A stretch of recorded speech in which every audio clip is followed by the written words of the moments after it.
샬롬 반갑습니다. 사순절 30번째 날 3월 19일 화요일 새벽 하나님께 올려드립니다.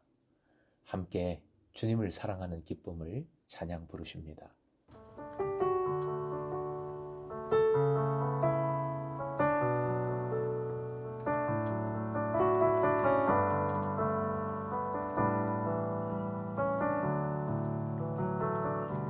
주님을 사랑하는 기쁨을 그 즐거움을 빼앗기지 않게 하소서.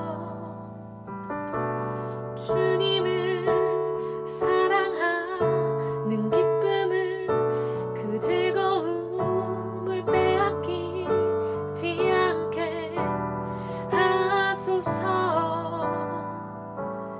예수 예수 예수 예수 주님을 사랑합니다. 예수 예수 예수 예수 주님을 사랑합니다.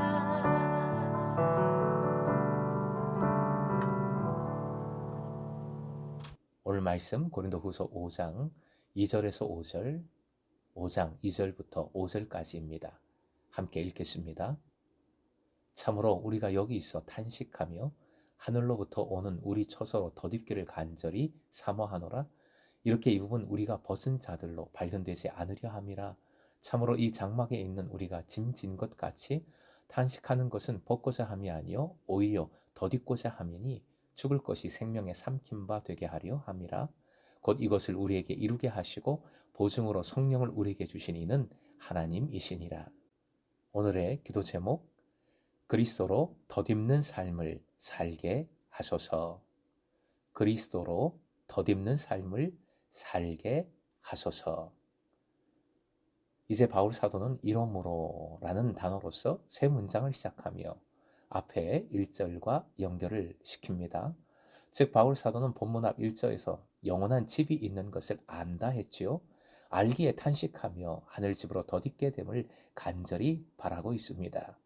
2절에 탄식하다라는 말은 두 가지로 이해할 수 있겠습니다. 첫째는 영을 받은 이후에도 그리스도인들이 탄식하고 있다는 것은 종말론적인 구원의 완성은 아직 아니라는 것을 뜻합니다.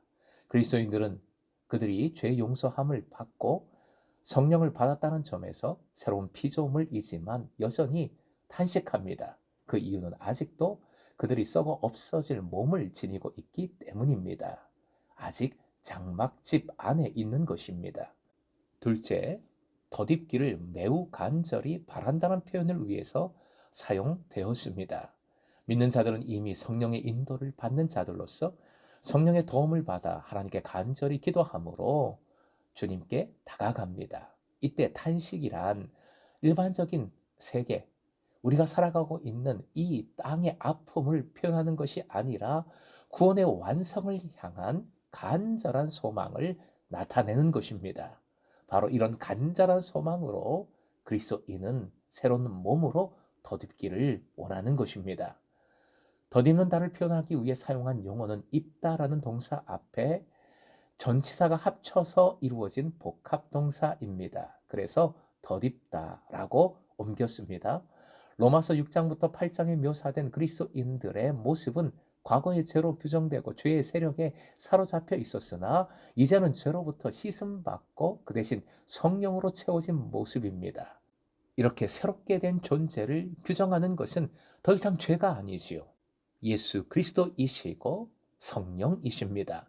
그리고 새로운 피조물로서의 그리스도인들은 그리스도로 옷 입었다 말합니다. 새로운 존재가 되었다고 하는 것은 옛 옷을 버리고 새 옷으로 갈아입은 것을 의미합니다. 이미 옛 옷을 벗었다면 새 옷을 입기 전까지는 벌거벗고 있는 상태일 것이지요.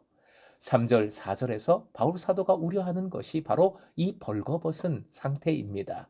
그러므로 벗은 상태로 발견되지 않으려면 가능한 속히 새 옷을 입어야 합니다. 4절은 다시금 역설적인 그리스도인들의 고된 현실과 희망을 묘사하고 그 이유를 말합니다. 장막에 있는 우리가 무거운 짐에 눌려 신음합니다. 현재의 삶에서 신음하는 이유는 벗지는 않고 더디기를 원하기 때문이라는 것입니다.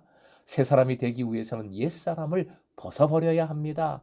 옛사람을 그대로 지닌 채 새 사람이 되고자 한다면 고통이 따르지 않을 수 없습니다. 죽을 것이 생명에게 삼킨 바 되게 하려 함이라는 표현은 고린도전서 15장 52절을 연상시킵니다. 화면 보시고 함께 읽겠습니다. 나팔 소리가 나매 죽은 자들이 썩지 아니할 것으로 다시 살아나고 우리도 변화되리라. 끝으로 5절에서 바울 사도는 옛사람을 벗고 그리스도를 입음으로 새 사람이 되는 것이 성령의 수요받음으로 말미암아 가능하다는 것을 기본 전제로 합니다. 하나님께서 하시는 일입니다. 하나님께서는 믿는 자들에게 성령을 허락하시어 성령을 구원 완성 때의 보증으로 역사하도록 하시는 것이지요. 사랑하는 예배자 여러분, 어제는 집에 관한 유비를 통해 부활의 소망을 바라보았다면 오늘은 옷의 이미지를 통해 부활을 바라봅니다. 본문을 통한 깨달음은 덧입기를 간절히 사모해야 한다는 것이지요. 어떠한 상황에도 덧입기를 사모해야 합니다. 우리의 외침으로 결단으로 화면 보시고 함께 읽겠습니다. 덧입기를 간절히 사모하라. 십자가와 부활이 우리 신앙의 핵심입니다. 그리스도의 십자가와 부활은 구원의 핵심이기 때문입니다. 우리는 십자가를 통하여 죄사함을 받았습니다.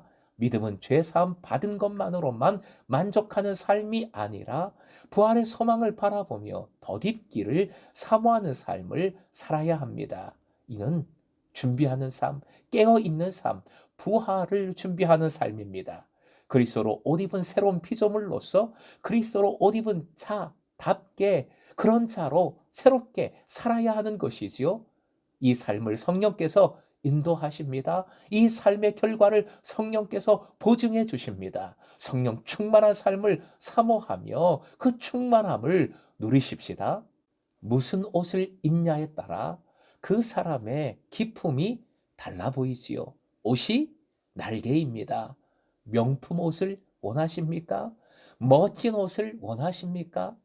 그 어떤 것과도 비교할 수 없는 가장 영광된 생명의 그리스도의 옷을 입혀주신 은혜를 감사하며 예수 그리스도의 옷에 합당한 삶, 예배의 삶, 복음의 삶, 충만한 삶, 나누는 삶, 함께 하는 그 삶을 살아가는 금성의 제자 되시길 주님의 이름으로 축원드립니다. 사순절 30번째 날의 결단입니다. 화면 보시고 함께 읽겠습니다. 그리스도의 옷을 입고 그에 합당한 삶을 살아가자. 깨어 덧입기를 간절히 사모하자. 아멘.